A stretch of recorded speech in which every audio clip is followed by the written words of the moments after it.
Hello, and welcome back to another fun-filled episode of the Hammercast. I am your host, Alex the Hebrew Hammer Salkin, and joining me today is Dr. Kathy Dooley, somebody I have been hoping to get on the podcast for a very long time because she is brilliant at all things anatomy and healing the human body and being freakishly strong, which I think is a trifecta that everybody should strive for, at least in some on some level or another. We're going to be talking about all sorts of stuff like that, and I'm going to be in particular curious to hear about the how understanding anatomy can help us to get stronger. Because I really believe that if you're working with certain tools, in this case the human body, it helps to know how they work, and why things sometimes go wrong. And she is an expert at all that good stuff. And so before we kick things off, I'm going to remind my listeners, if you have not already, be sure to go get my 9-minute kettlebell and bodyweight challenge.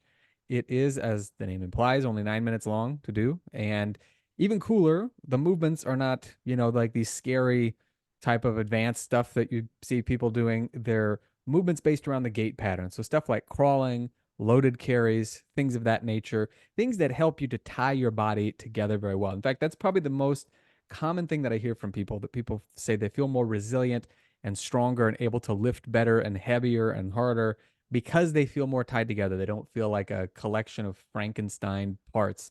So if you like that sort of a thing, and of course, if you like free stuff, just go to 9minutechallenge.com because it's free and you get your own copy. So that is the number 9minutechallenge.com, and it is all yours. Now, Kathy was nodding her head with approval as I mentioned the gait pattern in particular. Why don't we Yeah. kick off there? Because, one of the big things that you are an expert at is human movement. And it's something I find endlessly fascinating because, from my perspective, there's like this animal movements craze where people kind of try to emulate the movements of animals. And I think it's a nice thing to be able to do at some point. But we first have to understand how our own body moves.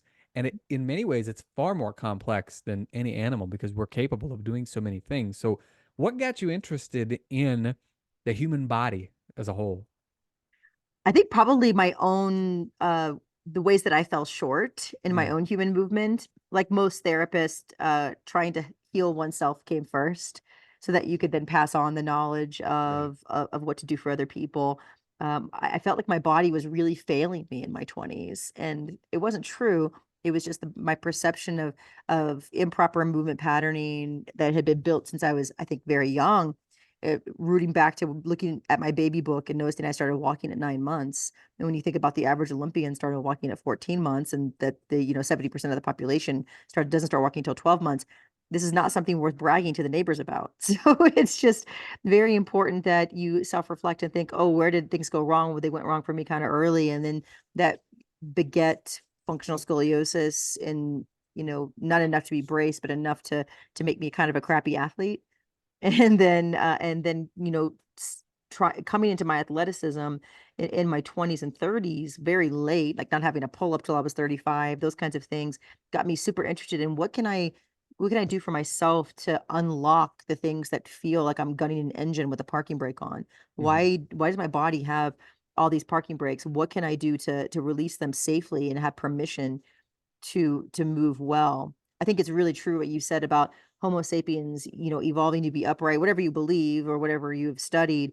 We are upright humans, and that's undeniable. And that comes with enormous complications and enormous detriment to our athleticism. Like my dog is probably faster than any Olympic athlete at running. Yeah. So it's like, and he's an average dog. So it's very, very fascinating to start to look at your own movement, to study it for me from a very anatomic place, biomechanical place, and then learning how to get permission to move without detriment. Yeah. That is a constant fascination for me. Yeah, and it's interesting you mentioned that you got interested in all of this largely because you were trying to kind of heal your own issues. It reminds me of that saying, physician heal thyself, which Mhm. ostensibly is, make sure if you're a physician, you're trying to help other people, you should live healthy. But so often, I think what really happens is that that's how people get interested in it. There's a self interest with trying to make themselves better, and then realizing, what, if I can pass this on to somebody so that they don't have to go through what I've gone through, or they can shorten their path, it makes it all worth it. Now, you mentioned something interesting is that you kind of got into strength training and athleticism a bit later in life. And Mhm. that's the case for a lot of people nowadays, I think. I get the sense that there are people who, like me, for instance, I got interested in my teens, so it's not really later in life. But I was not what a lot of the people in the fitness industry were, which is like, I was always some sort of like a super stud or an athlete. I was like the complete opposite. And I'm curious, what is it that got you interested in, well, let's say, like bucking the trend of just sort of letting yourself, skate by in your 20s and 30s and deciding that you wanted to be as awesome as possible? Well, I think when you start to not be in chronic discomfort, Mm, you start to unlock your athleticism in this way that's very authentic, that those people that were superstar athletes, they never had really any hindrance to their athleticism. And so when you feel like unencumbered by your movement, when you feel now a freedom to move well, and then you want to say, oh, what else can I do? And mhm, that definitely happened to me in my 30s, where I started to, for me, it was definitely the kettlebell for sure. I'm a very flexible person, so I was gravitating in my 20s towards flexibility because I was good at flexibility. So I was just like, okay, well, let me just be more flexible. And then I found that without the strength to support the flexibility, that I was actually having mobility hindrances. And mhm, that to me was really, really fascinating. That why are flexible people so tight? Well, they're flexible, not necessarily mobile. And immobility is flexibility under motor control, and mhm, great abilities to build strength. When I started to train with strength in my like mid to late 20s, it was mostly out of aesthetic purposes, like most people, and weight control and things like that. But then I started to combine it with the the theories that I was learning in chiropractic school about how do we create stability for people rather than just moving people all the time. I came across the greats like Craig Liebenson and Stu McGill, and I was very lucky to have had their their methodology instilled in me in a very young part of my career in my late 20s. That's when I started to say, of course, I naturally gravitated towards the kettlebell and more calisthenic training, body weight training, and that my the strength unlocked for me because I was creating more stability for myself. That was such an amazing experience of like, whoa, strength actually can unlock your ability to feel tight all the time, because I get associated with, oh, if you're tight, you need to stretch. Well, that doesn't work for everyone. Sometimes it needs a combination of stability and flexibility to maintain your mobility. Yeah, it's interesting because I think a lot of people, some people don't come to the conclusions that you did, but a lot of people start to see, like, gosh, I'm stretching all the time and I'm still tight. I guess this means I just need to keep stretching. So they don't ask themselves, well, why didn't this just fix the problem? Like, if somebody were lifting and they were like, well, but I still can't lift any heavier weight after 3 months, I guess I just need to keep going. Most people would be like, I need to change my program, or I need to change my approach, or I need someone to look at my technique. But it is interesting because with mobility and movement quality, people don't come to that same conclusion. And I think it's a good thing that you got connected with Stu McGill and so many of these other people early on, because of course they're like the Michael Jordan, as it were, Mhm. of biomechanics and all this other stuff.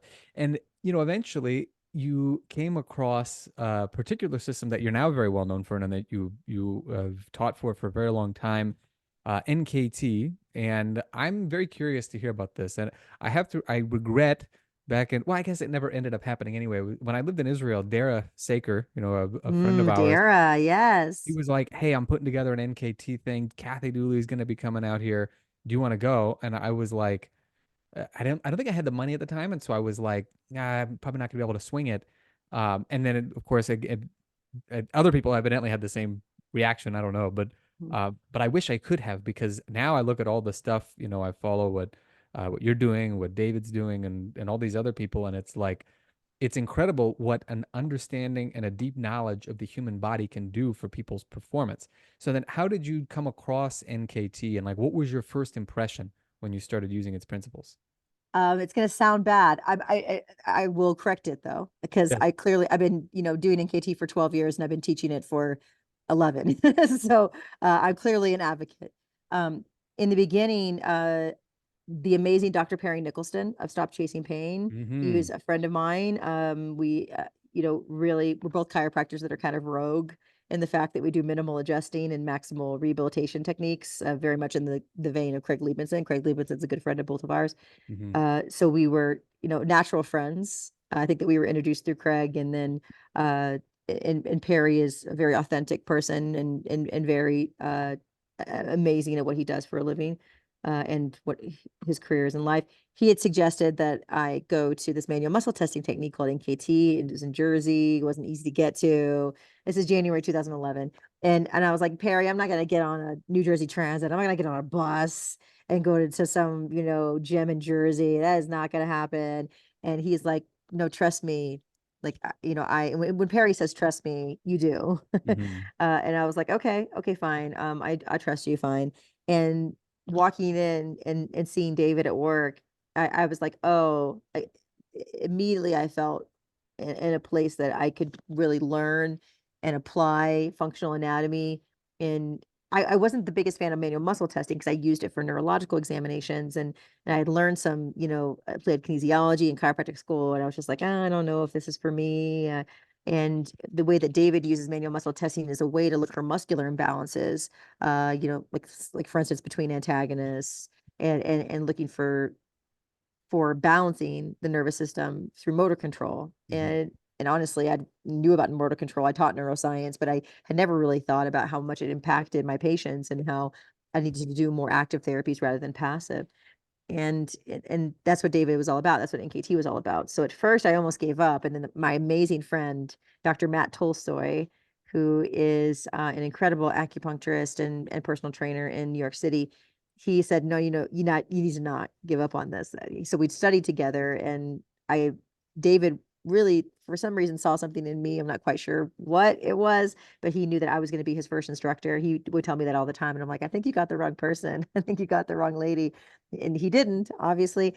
And I think what I loved about NKT as I got into it, I really, like, once 1 year passed of me practicing it, then it was level 2, level 3, and then I was teaching for him within that calendar year, and have taught, for him on 4 different continents since then. It's the technique is, that's how I came into it, but the technique for me is how I program patients, like looking at things that are overactive, looking at things that are underactive, and getting them to harmonize, and not looking at things just as spend 45 minutes on a foam roller and then hope for the best, or do random stretches and hope for the best. It's more strategic. And I think that my patients really needed me to be more strategic. Mm-hmm. They needed me to give them homework that was encourage their self-sufficiency, so they didn't need me as a band-aid all the time, but they Mm-hmm. also were able to really change the behavior of motor control with well articulated homework for that person, that it was n=1. It was specific for that person. It wasn't a scroll of exercises, and wasn't, no offense to Dr. McGill, but it wasn't the McGill 3, because it was, it was just less random. Not that that's random, but it was just more specific for the patient in front of me. Taking Yeah. something like the McGill 3 and making it cued specifically for that person in front of me. I needed that because I had all this knowledge between, you know, Strong First and DNS and SFMA and all these classes, like the alphabet soup behind my name. But NKT made me more efficient at using those tools. And that's Mm-hmm. why it goes so well with other techniques. And no matter what technique background you come from, or if you're a personal trainer or massage therapist, it doesn't matter what background you come from. The commonality is that you're looking for overactive and underactive structures and learning how to harmonize them. Yeah, yeah, I think that's a very good point. And if you understand those sorts of things, it's going to be a lot easier for you to individualize a training protocol for a student. And I think a lot of times with strength training, it's easier to paint with a broader brush because it's Mhm. like we're working on certain movement patterns. This is what's in the program. You can adjust the weight or make the technique your own based on how long your legs are, how long your arms are, your mobility, what have you. But when it comes to actually fixing a problem, you have to paint with a very fine brush very often because you have to get like right down to the nitty gritty. You can't just throw something at the wall and hope it'll work. Maybe it will, but if you don't know what it was, the patient's going to feel like I don't know how this is going to help me in the future. I just got to hope that it works. Yeah. Now, what exactly does it mean when something is overactive versus underactive? So imagine you're in a tug of war, right? Where the goal of the tug of war is to keep the rope from moving, to keep Hmm. it pretty stable, centrated. So if one person more strongly pulls than the other person, then you're going to lose your centration, right? You're going to lose the ability of the rope to stay above the target. Hmm. And so overactive might be too like the overeager kid in class trying to answer all the questions. And then the underactive structure knows what to do, but why would they come to the plate if something else is already there?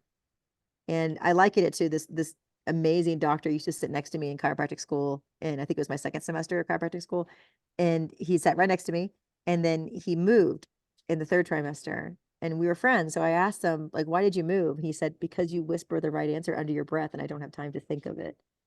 And I can't, I love you, but I can't learn that way. Yeah. I felt so bad, right? But also he didn't tell me so I could actually back off. So I think NKT does that. It lets, my friend tell me like, look, you're overacting, and it gives me the opportunity to let the other person answer the questions. And I think that that is a really important thing to give people. I call it neural priming. We don't call it that in NKT, but priming up some like those structures right before you squat or before you deadlift or before you do something that, you know, begets discomfort or tightness. You can have something very specific to do to help harmonize that situation. And it works really, really great when people have stability motor control problems. And do you think that this is maybe uh, let's say comparable to what a lot of people in the strength training world would understand about like agonist and antagonist muscle Mhm. groups? So when we're talking, because I see a lot of the stuff, for instance, that you put out or that Dave Mhm. puts out, and a lot of it is like release this muscle and then activate this muscle. Now Mhm. sometimes it's, we'll say, a little bit more obvious because maybe it's on the other side of the body or the other side of the limb, Mhm. bicep versus tricep. Sometimes it's not as obvious, and it's maybe more like a neighbor that is the problem as opposed to the thing on the opposite side of the body. Mhm. So given the fact that in some cases it could be any of those different things, do you have to test out like a couple of, let's say, like usual suspects in order to Yep. figure out what exactly, and are there gradients, like maybe this one is doing maybe half the work it should, this one's doing nothing, this one's Mhm. doing 110% of what it's supposed to be doing? It's more of the latter, like what I would call it is primary relationships versus secondary relationships. And so, 80, I would just use an empirical data, for instance, like about 80% of my patients, it's antagonists on the same joint, like Mm-hmm. your biceps, triceps, and then synergistic dominance will kick in, which we call kind of a locked structure in NKT. But like, let's say, if the hamstrings are underactive and the quadriceps are overactive, it's very easy for a synergist like adductor magnus, like who's half of a hamstring, a synergist to kick in synergistically in a dominant perspective if the hamstring is knocked out. So now the person has groin issues and they have femoral centration issues and then possibly even knee referral. So it's, you being a detective to try to find out what those percentages are. And that's why we use a manual muscle testing technique. And if you Mm-hmm. have a great assessment process, which is the first bullet point of our NKT protocol is like assessment, like bringing in your SFMA, your DNS, your FMS, like whatever assessment, protocols you use, postural analysis, gait analysis,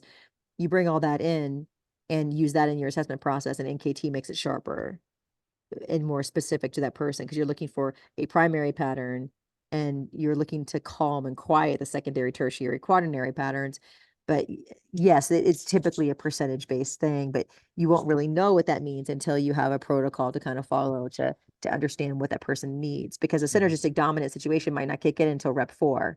How many Yeah. times are people given 10 reps of something? Hey, do this 10 reps and hope for the best when they may only be capable of doing 3 before synergistic dominance sets in, fatigue, Mm-hmm. secondary compensatory strategy sets in. So the NKT helps us we call it the neural edge, like trying to find how many reps someone can do that's clean, where Yeah. there's no compensatory strategy, no fatigue, no secondary synergistic dominance.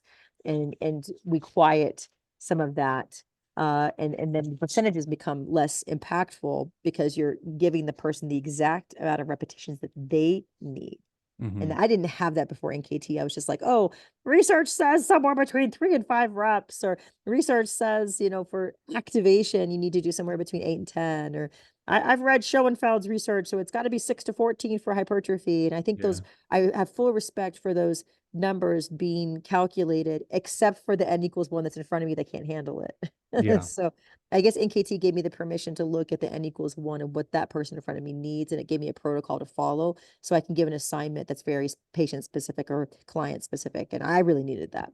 Yeah, and you bring up a good point too, because I think a lot of times when people, and this is one of the beefs that I have with like I'll call it the so-called evidence-based crowd of the strength training world, is that some of them are really good and they actually understand how to apply, the scientific research and the latest sports science. You mentioned Dr. Schoenfeld as an example. He's a great example of that. But then He there is. are other people who they'll be like, well, the research says this, so you have to do it like this. But you're pointing out like, okay, there's a range in there where this is overall probably what they're going to need, but Mhm. then the individual, like I would say the art part of the coaching people is figuring out exactly what your particular patient or client needs versus what somebody else might need. Like if you have one client who can do 5 reps no problem without any compensatory strategies versus somebody else who can only do 3,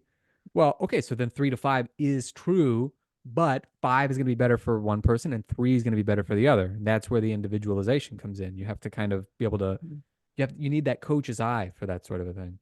Yeah, that's ding ding jackpot to me. Like knowing when to assign the right number for someone in that moment, knowing that number may change. That's not a lack of science, just to be clear to the Yeah. listener.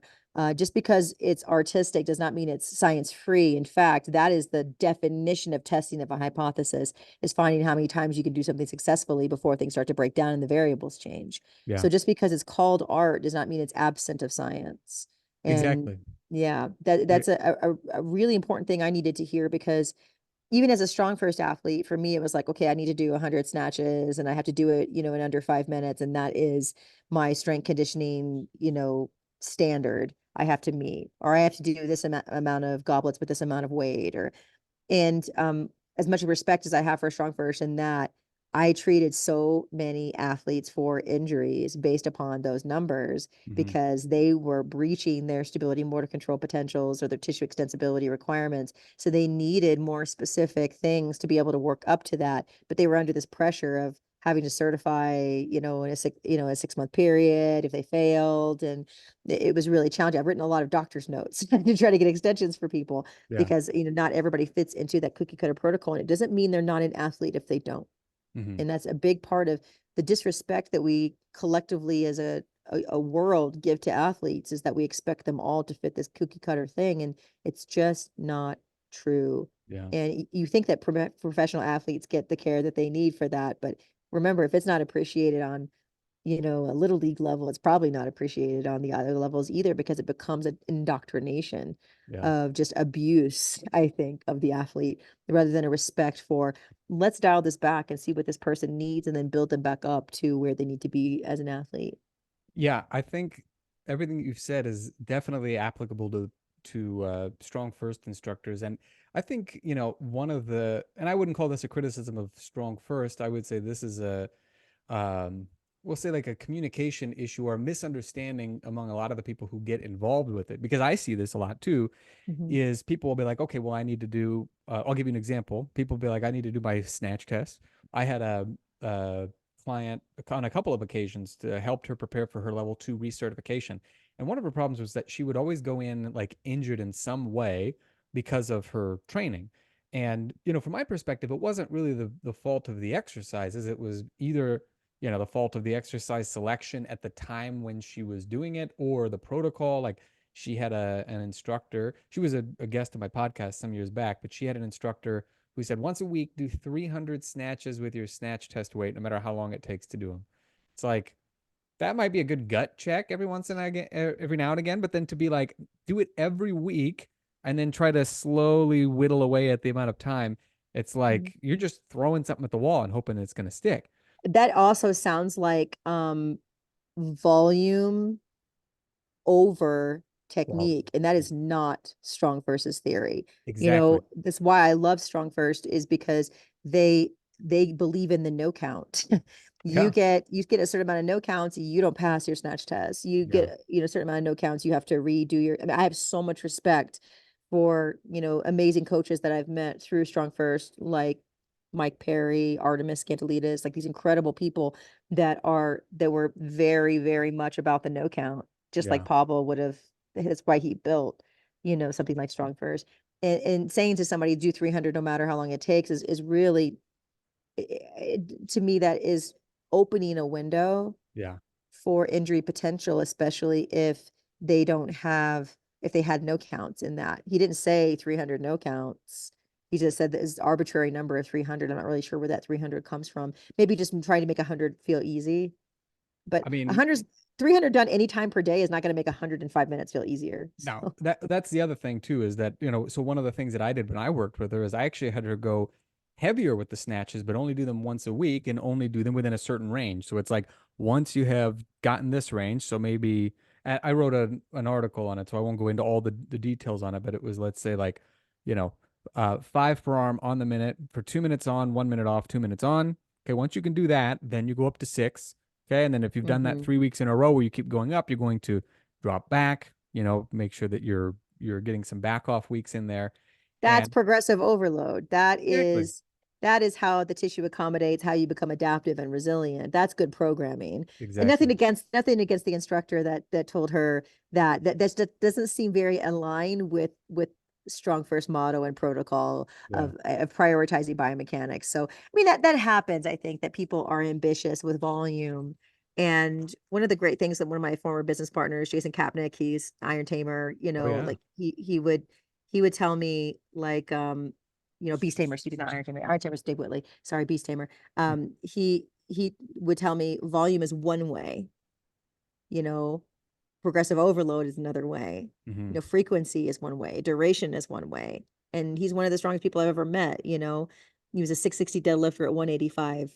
It's insane amount of strength, and he was a really strong person. So I really would listen when he would talk, and I had the honor of running a business with him for several years, and hearing those little tidbits of what he would say. He was a man of a few words, and when he would say them, they were so poignant. He would say, "That's one way to build strength, and it may not be your client's way to build it without injury potential." And she was already Exactly. prone to injury, so volume was not going to really, prevent her from injury.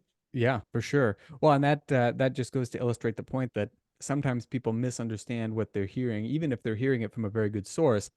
And they think, okay, well, this is a way that I have been exposed to, so now this is the way. So they like Mm. make this inferential leap where none was, imparted upon them by whoever the source was. And that's why I think it's very important to have somebody who has a good amount of experience and a good amount of understanding about what the person actually needs, because you're looking for a result after all. And I think a lot of times when people avert their gaze away from the intended outcome that they're trying to point toward, and they Mhm. look more toward the path, and they're obsessed with the exact path that they take, that's where the issues arise. Like you mentioned, like, well, doing 10 reps isn't going to matter if after rep 3 the compensatory strategies kick on and you have all these other problems. So yeah, I think it's every bit as applicable to strength training as it is to physical therapy or chiropractic or any other number of things. You got to take the path will change. It's not like a path carved out in the woods. It's a shifting path that really depends Mhm. a lot on what's happening in your life, what you're able to do. Uh, but it's hard to get people to see that originally or initially. And I think a lot of times very well-meaning instructors sometimes miss the mark for that exact reason. It's very true. And with success not being a straight line, I always tell my patients that success is life like a pulse. There's going to be ups and downs, but a forward trajectory. And if it's a Mhm. straight line, it's a flat line, which basically equals you being dead. Yeah, So there's going to be the ups and downs of kind of understanding what worked for someone, and being patient with the client, and really trying to see what works for them as the n equals one. And I think it's really important not to be too formulaic, and really allow for those adjustments like you're talking about. absolutely. Now, I want to go back to one thing that you mentioned earlier before I forget it, because I've got all these things, of course, that are popping into my head. You talked about like synergist. We talked about agonist, antagonist, Mhm. synergist. So, what do these terms mean exactly? Because one of the things that I think the audience will recognize is if you look at it in terms of directions, you tell someone to go left or go right. That's relative to where they're standing. If they turn Sure. around, a left direction might be the wrong direction versus Mhm. north, east, south, and west. Those are fixed, and so it doesn't matter which direction you're Mhm. facing. the directions remain the same. But it's Right. not really the case with the body, because an agonist versus an antagonist really depends on the context and what we're talking about. And same thing Yeah. with the synergist and stabilizers and all these other things. Mhm. So give us an idea of exactly what all these things mean so that people have an understanding of how the muscles work together. Okay, so let's take two exercises. Let's take a lunge and let's take a squat. Most people understand that a lunge is one leg forward, one leg back. It's like a split squat, right? Mhm. I'll call it a lunge just to make it different than the squat. So one leg forward, one leg back. And just picture yourself or someone else doing a lunge. The two limbs are doing completely opposite things, right? So Mhm. your front leg of a lunge is flexing, adducting, and internally rotating, Mhm. right? The back leg of a lunge is extending, externally rotating, and abducting. So you would say the two legs are completely opposing each other in order to execute this task, and that you would be accurate, right? Versus a squat, where you're thinking of both hips are in an externally rotated pattern from the start. You're not really changing the frontal plane very much for AB and adduction. It's meaning relatively the same. And you're now changing the flexion extension moment arm of the hips and knee, right? Mhm. So in the lunge situation, the two buttock muscles, let's say, let's just choose a muscle like gluteus maximus, right? The front leg of the lunge, that muscle's going on stretch. The back leg of a lunge, that muscle's going into a more short position. So you Mhm. could say that the two glute max on either side of the body are completely antagonistic in that motion because they're opposing each other in every single plane. Mhm. Right? Versus a squat where the gluteus maximus on each side are completely synergistic at all times. Mhm. Right? They're both executing, like when you're going in the down phase of a squat, you're mostly stretching the gluteus maximus on the sagittal plane. And then as you come up, both gluteus maximus on either side of the body are then going into a concentric phase as they come up. Right? Mhm. So all you have to do is change the leg position from a lunge to a squat, and you turned two gluteus maximus into complete antagonists versus a squat where the two gluteus maximus were complete synergists. Mhm. So you're right about, you have to think about the action of the thing that bothers the person. So if someone comes to me and says, I have groin pain when I do this activity, you analyze that activity. That's your Mhm. primary assessment. Yes, I give full respect to the FMS or give full respect to DNS or original strength. I give full respect to the assessment processes of those, but you listen to the client Yeah. because if they say I hurt when I have this leg forward on my lunge, my split squat, I come up from my get up and I feel this particular pain, then you watch that thing and you look for the synergist and antagonist in that thing. If they're Mhm. having groin pain on that right side, that right leg forward on the lunge that leads to medial knee pain, then you're looking at adductors and abductors as antagonists, Mhm. right? And you're looking at on that limb, the external rotators and internal rotators antagonizing each other. That could be completely different than someone that comes to you that says, I hurt in my groin when I do a squat. Now all of a sudden that relationship kind of changed for you. Now you're looking probably more on the anterior posterior parts of things because the frontal plane is not changing much. Mhm. So I think it's very important to know your anatomy, and that scares people. And I can say this from the place of the teacher and the student because I'm both currently and will be both forever. I've dissected this year, I'll hit 2,700 cadaver patients, which means I've seen 5,400 gluteus maximus that we were talking about. And I can tell you that every single time I look, I deepen my understanding, but I also understand how much more I don't know about Mhm. the situation. It can be petrifying to not know, but it's the only place to be because it prevents you from getting into a position of complacency. Yeah. So any fear that you have of learning functional anatomy, you have to embrace that, like I do every day. And like you had described me as someone who is an expert in functional anatomy. That's why I laughed, because I was like, man, I don't know if I would put myself into like any expertise. Yes, I have a master's degree in anatomy. Yes, I've dissected a lot of cadaver patients. Yes, I work for a living as an anatomist. But you talk to any anatomist, and like my mentor, for instance, who's been doing anatomy for 40 years, and she'll say that she's still learning every single time. Yeah. And as long as you humble yourself and understand that you'll never quite have it all figured out and you'll study it every single day, my patients benefit from me today much more than me a year ago and the year before and the Mhm. year before.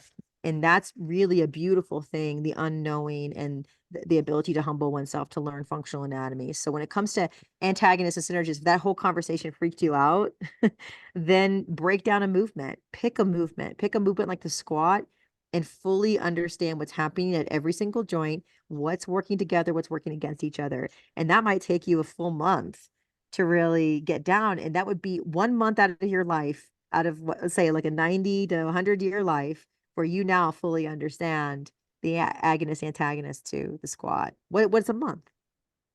Yeah, you're gonna get older anyway, you know? You might as well be Might as well get smarter. wiser. Yes. Exactly.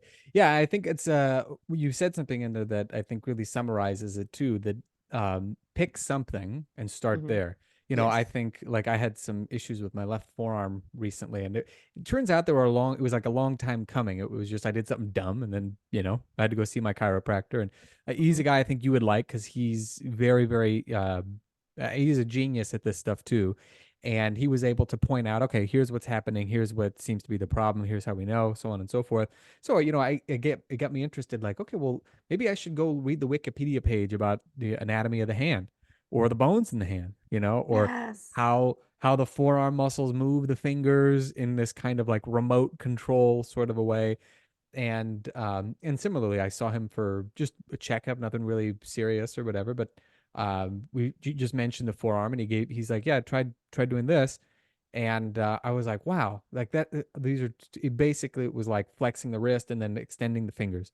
And I was like, these are two things that I've done in isolation of one another, you know, Mhm. and just connecting them together was like the simplest change to make, and it made such a huge impact. And there's Yeah, so that's many cool, great. yeah. And once you discover these things, it's okay to be ignorant about everything else because now you've kind of figured out the pattern. You're like, okay, Mhm. well, you know, this is what I did to learn more about this. Here's what I found out. Even though I don't know everything, and probably never will know everything, I Mhm. know a lot more than when I started. And now I can Mhm. see how this is going to have an impact on how I train and how, you know, if you're a trainer, how I train my students as well. Yes. That's really what it comes down to. I love what you said about picking a thing.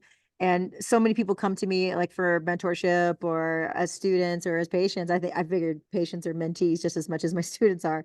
Mhm. And I talk to my patients like I talk to students. They use words like eversion, inversion, supination, pronation, flexion, extension. And you don't have to like you face the problem, educate about the problem, and doctor means teacher, it doesn't mean fix your crap. Yeah. My big thing about treating patients as students is that they need to learn this self-sufficiency, and some of that comes with learning a little bit of anatomy. What's wrong with learning a little bit of how you work? I think it's so weird that that's not the key component of what we learn throughout our entire education worldwide. Why wouldn't you want to study this? That's Like, why wouldn't magnificent. you want to? It's magnificent. I mean, having seen it from the inside out thousands of times, it is never boring. It is ultimately fascinating. And, I love that you went to the Wikipedia page immediately and were like, oh my gosh, let me figure out how these things go. Like if you spent your entire life studying self so you could have, the gift of injury actually present itself with recovery and resiliency, what better use of your time?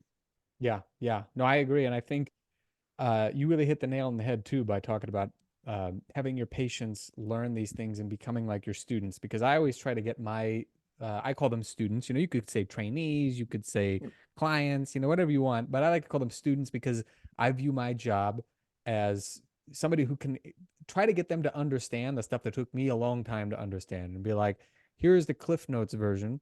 You know, you're welcome to go deeper, but this is going to give you what you need to at least understand and also be able to tell the difference between wheat and chaff. You know, I don't know what it's like in the anatomy world, but you don't have to be reminded that the strength training and the fitness world is full of people who are like, "Oh, nobody understands this stuff. I'm just going to make something up and you know, turn it into a, you know, into a product or what have you." Mhm. Um, so getting people to understand how things work and why things work is huge for getting them to want to do the work. You know, if they realize they're not, it's not a shot in the dark. You know, they have a map that's going to take them someplace. It's a lot easier to Mhm. get people excited about it because they almost kind of become mini scientists. They're like, well, I'm going to just see what happens in 3 to 4 weeks. You know, see what if Mhm. anything changes, if anything improves, and if it doesn't, you know, maybe I'll be able to figure out where to go next and take things from there.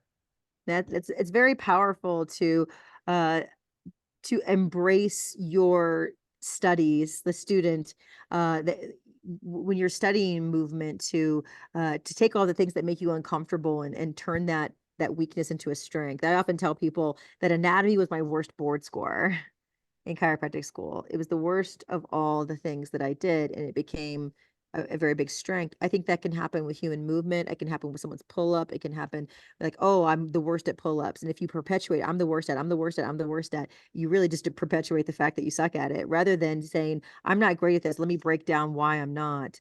And then you turn that skill into an ultimate strength in the end. And that is really the sign of someone that has mastery. Absolutely. Absolutely. Well, this has been an awesome conversation.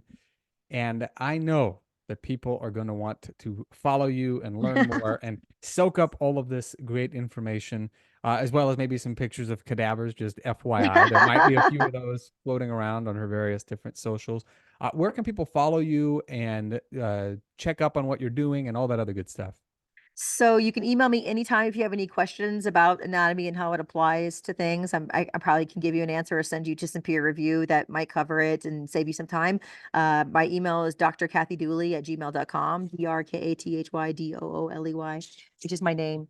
And you can also come to immaculatedissection.com. That's where all of my online courses are. We have, you know, 6 15-hour courses on human anatomy and how it applies to movement and pretty cool stuff. And then 10 5-hour short courses in case you need a dash of in-depth. Those are pretty fun.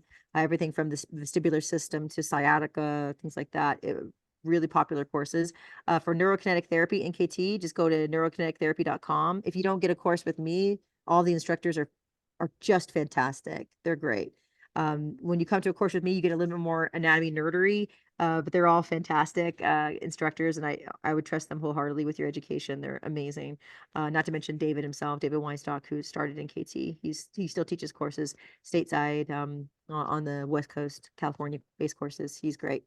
He's stepping back from a little bit of the teaching, so you need to catch him, while you can, because he lets us do a lot more of the courses these days. So if you can get him, he's great. If not, come to New York, see me. Very happy to help you out, or one of the amazing instructors on the European, Asian side of things. All great. And then I teach in Canada. If you guys are Canadian, I teach in person in Canada at Somatic Senses. So somaticsenses.com. Those are the places to find me. Amazing. Folks, I highly recommend that you follow Dr. Dooley. She is thebomb.com, as they say. And I always learn a lot every time I read anything that she puts out or watch any video or anything like that. Super enthusiastic about everything that she does. I'm very happy that I was able to have her on. So, Kathy, thank you again for coming on the show. Thank you. And you folks, I hope you know how lucky you have it with Alex. Like, I am a very big fan, Alex, as you know. I love reading your posts. I think they're so on point. I hope that you folks know what a great person you're following. So hope you keep it up. Very kind. I appreciate it. Yes, there will be plenty more to come. So, keep your eyes peeled, folks. And as always, have fun and happy training.